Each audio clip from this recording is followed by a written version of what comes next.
കറുപ്പക കോളേജിലെ 10 വിദ്യാർത്ഥികളാണ് ചിറ്റൂരിലേക്ക് എത്തിയത്. 3 പെൺകുട്ടികളും 7 ആൺകുട്ടികളുമാണ് സംഘത്തിലുണ്ടായിരുന്നത്. ഓവനുള്ളിൽ കയറിയതോടെ പുറത്തിറങ്ങാൻ കഴിയാതെ വരികയായിരുന്നു. വിവരങ്ങളുമായി പ്രജിത്ത് കോങ്ങാട് ചേരുന്നു. പ്രജിത്ത്, എന്താണ് ശരിക്കും സംഭവിച്ചത്? ഈ മരിച്ച കുട്ടികളെ തിരിച്ചറിയാൻ കഴിഞ്ഞു?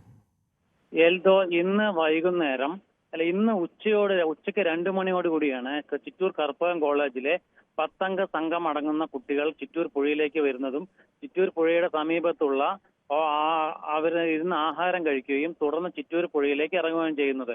ചിറ്റൂർ പുഴയിലേക്ക് ഇറങ്ങുകയും ചെയ്ത ശേഷം ഇതിൽ നിന്ന് 2 ആൺപിള്ളേർ, അതായത് 2 ആൺപിള്ളേർ ഇതിലേക്ക് പോകും. അരുൺകുമാറും ശ്രീ ഗൗതമാണ് അതിൽ നീന്തുന്നതിനിടയിലൂടെ ചിറ്റൂർ പുഴയുടെ കോസ്വേയിന്റെ ഒരു ഹോളിലൂടെ അകപ്പെടുകയും അതിലെ ശ്രീ ഗൗതമിനെ രക്ഷപ്പെടുത്തുകയും, പക്ഷെ ശ്രീ ഗൗതമിനെ രക്ഷപ്പെടുത്തുന്ന സമയത്ത് ശ്രീ ഗൗതമിന് ജീവനുണ്ടായിരുന്നു. തിരിച്ച് അത് എടുത്ത ശേഷം ശ്രീ ഗൗതമിനെ ചിറ്റൂർ താലൂക്ക് ആശുപത്രിയിലേക്ക് എത്തുമ്പോഴേക്കാണ് ശ്രീ ഗൗതം മരിക്കുന്നത്.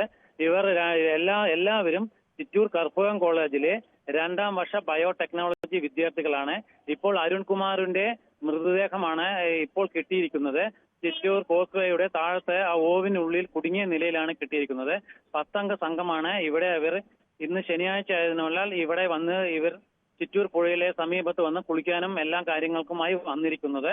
അതിനുശേഷമാണ് ഇപ്പോൾ ഇങ്ങനെ ഇത്രയും വലിയൊരു അപകടം സംഭവിച്ചിരിക്കുന്നത്.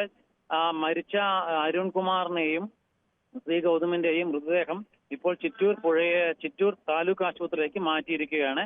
ചിറ്റൂരിൽ നിന്നുള്ള സ്കൂബ ഡൈവ് ടീമും അതേപോലെ തന്നെ ഫയർഫോഴ്സിന്റെ ടീമുമാണ് ഇപ്പോൾ അവരെ മൃതദേഹം പുറത്തെടുത്തിരിക്കുന്നത്. എൽദോ, പ്രജിത്ത്, ഇവിടെ ഇത്തരത്തിൽ അപകടം മുൻപ് ഉണ്ടായിട്ടുണ്ടോ? ആ പുഴയിലെ ആ ദൃശ്യങ്ങളിൽ, ഇപ്പോൾ കുട്ടികൾ കുളിക്കുന്ന ദൃശ്യങ്ങൾ കാണുമ്പോൾ അതിനുമാത്രം വെള്ളമൊന്നും തോന്നുന്നില്ല.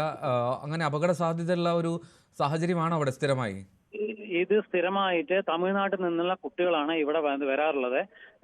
പല സംഭവങ്ങളിലായിട്ട് കഴിഞ്ഞ ഒരാഴ്ച മുമ്പ് പോലും ഇതുപോലെ തന്നെ കോളേജിലെ പിള്ളേർ ചിറ്റൂർ പുഴയുടെ കരയിൽ നിന്ന് അവർ മദ്യപിക്കുമായിരുന്നു എന്നൊക്കെ പറയുന്നു. ആ സമയങ്ങളിൽ പോലും ഈ ചിറ്റൂർ പുഴയിൽ അകപ്പെടുകയും തുടർന്ന് ഫയർഫോഴ്സ് വന്ന് രക്ഷപ്പെടുന്ന സംഭവം നിരവധിയാണ്.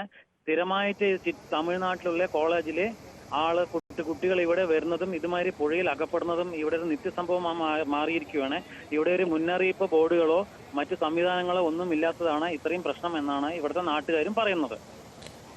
ശരി, പ്രജിത്ത് കോങ്ങാടാണ് വിവരങ്ങൾ നൽകിയ. ദാരുണ അന്ത്യമാണ് 2 കുട്ടികൾക്ക് സംഭവിച്ചത്. അവർ ആ പുഴയിൽ കുളിക്കാൻ ഇറങ്ങിയതാണ്. പക്ഷെ പുഴയുടെ അവിടെ ഒരു ഓവുണ്ട്, വെള്ളം കടന്നു പോകുന്നത്. ആ ഓവിനുള്ളിൽ കുടുങ്ങിയാണ് ഇത്തരത്തിൽ അപകടം സംഭവിച്ചത്. 2 പേരുടെ ജീവൻ നഷ്ടമായത്. കോളേജ് വിദ്യാർത്ഥികളാണ്. കൂട്ടമായെത്തി അവർ അവിടെ കുളിക്കാനായി ഇറങ്ങിയതാണ്. പക്ഷേ അത് 2 പേർ ആ ഓവിൽ പെട്ടുപോകുന്ന സാഹചര്യമായിരുന്നു. അതിദാരുണമായിട്ടുള്ള സാഹചര്യം. ഇത് ഏത് സ്വദേശികളാണ് പ്രജിത്ത് ഈ 2 പേരും? മരിച്ച ശ്രീ ഗൗതം സ്വദേശി, മരിച്ചത് മറ്റേ രാമേശ്വരം സ്വദേശിയും ഇപ്പോൾ മൃതശരീരം കിട്ടിയ ബോഡി കിട്ടിയ അരുൺകുമാർ തമിഴ്നാട് നെയ്വേലി സ്വദേശിയുമാണ്. ഇവർ രണ്ടുപേരല്ല, ഈ 10 അംഗ സംഘങ്ങൾ മറ്റേ കോയമ്പത്തൂർ കറുപ്പകം കോളേജിലെ 2ാം വർഷ ബയോടെക്നോളജി വിദ്യാർത്ഥികളാണെന്ന് നമുക്കിപ്പോൾ അറിയാൻ കഴിയുന്നത്.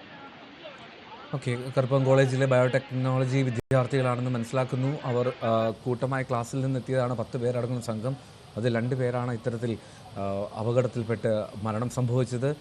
നമുക്ക് കാണാം ആ ദൃശ്യങ്ങളിൽ. അവർ അവിടെ എത്തി അവിടെ പുഴയിൽ ഇറങ്ങുന്നു. നീന്തുന്നതിനിടയിൽ ആ ഓവിലേക്ക് പോവുകയായിരുന്നതാണ് ആദ്യത്തെ ദൃശ്യം. ഇതിൽ ആ കുട്ടികൾ ഉൾപ്പെടെ നീന്തി തുടിക്കുന്നത് കാണാൻ സാധിക്കുന്നുണ്ട് പുഴയിൽ. പിന്നീടാണ് ഇത്തരത്തിലൊരു അപകടം സംഭവിക്കുകയും ആ ഓവിലേക്ക് പോകുന്ന സാഹചര്യം ഉണ്ടാവുകയും മരണം സംഭവിക്കുകയും ഒക്കെ ഉണ്ടായത്. ദാരുണ അന്ത്യമാണ് 2 കുട്ടികൾക്ക്, 2 വിദ്യാർത്ഥികൾക്ക് സംഭവിച്ചത് എന്നുള്ളതാണ് പ്രധാനപ്പെട്ട കാര്യം. അവിടെ ജാഗ്രത മുന്നറിയിപ്പ് ബോർഡുകൾ ഒന്നും തന്നെ ഉണ്ടായിരുന്നില്ല. അത്തരത്തിലുള്ള യാതൊരു സംവിധാനങ്ങളും ഇല്ല എന്ന് നാട്ടുകാർ പരാതിപ്പെടുന്നുവെന്നും റിപ്പോർട്ടുകളുണ്ട്. നേരത്തെയും ഇത്തരത്തിൽ അപകടങ്ങൾ അവിടെ ഉണ്ടായിട്ടുണ്ട്. പക്ഷേ ഇങ്ങനെ 2 മരണം സംഭവിക്കുന്ന അതീവ ഗുരുതരമായിട്ടുള്ള സാഹചര്യത്തിലേക്ക് എത്തി. ഇനിയും ഇത് ആവർത്തിക്കപ്പെടരുത്. ഇത്തരത്തിൽ അപകട സാധ്യതയുള്ള മേഖലയാണെങ്കിൽ കൃത്യമായിട്ടുള്ള ബോർഡുകൾ, മുന്നറിയിപ്പ് സംവിധാനങ്ങൾ അവിടെ ഒരുക്കുക തന്നെ വേണം.